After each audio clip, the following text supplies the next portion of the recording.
मौजूदा दौर में ख़वातीन भी मर्दों के शाना बशाना काम कर रही हैं और अपनी अलग पहचान बना रही हैं। इस बात की बेहतर मिसाल रियासत पंजाब के शहर भटिंडा के बनगी नगर की रहने वाली छिंद्रपाल कौर हैं।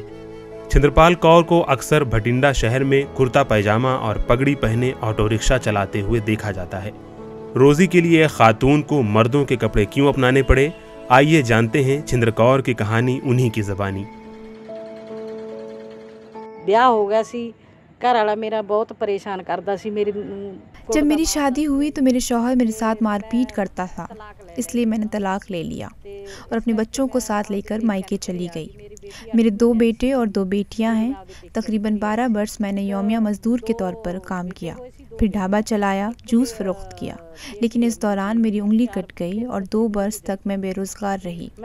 घर में कमाने वाली मैं अकेली हूँ। ਉਹਦੇ ਵਿੱਚ ਆ ਮੇਰੀ ਉਂਗਲ ਕੱਟੀ ਗਈ ਜੀ। ਮੈਂ ਇਕੱਲੀ ਘਰ 'ਚ ਕਮਾਉਣ ਵਾਲੀ ਆ, ਮੇਰੇ ਘਰੇ ਕੋਈ ਕਮਾਉਣ ਵਾਲਾ ਹੈ ਨਹੀਂਗਾ ਜੀ।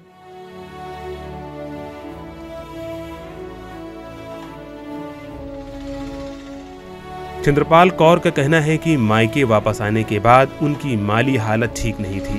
नतीजतन उन्होंने अपने अहले खाना की कफालत और बीमार वालदा के इलाज के लिए सख्त मेहनत की। मैं ऑटो लिया सीगा जी किस्तां। मैंने किस्तों पर ऑटो रिक्शा लिया, लेकिन लॉकडाउन की वजह से माहिना किस्त अदायगी करने से कासिर रही। ते मैथों किस्तां टुट गईयां सीगियां जी। छिंद्र कौर को अक्सर मर्दों के कपड़े, कुर्ता पैजामा और पगड़ी पहने देखा जा सकता है। आमतौर पर ख़वातीन ऑटो रिक्शा नहीं चलाती, लेकिन छिंद्र कौर खातून होने के बावजूद ऐसा कर रही हैं। मर्दों के कपड़े पहनने के बारे में उनका कहना है कि ख़वातीन के खिलाफ बढ़ते हुए मुजरिमाना माहौल के पेश नज़र उन्होंने मर्दों का लिबास अपनाया है।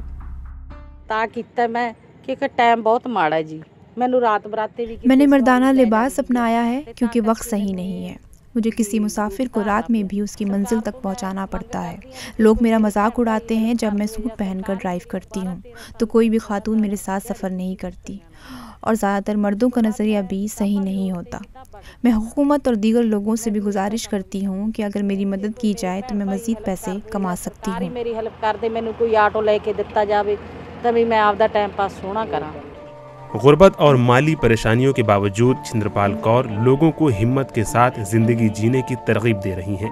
ETV भारत छिंद्रपाल कौर की हिम्मत को सलाम करता है और हुकूमत, समाजी कारकुनान और चंदा देने वालों से भी अपील करता है कि वो छिंद्रपाल की मदद करें। Bureau report, ETV Bharat.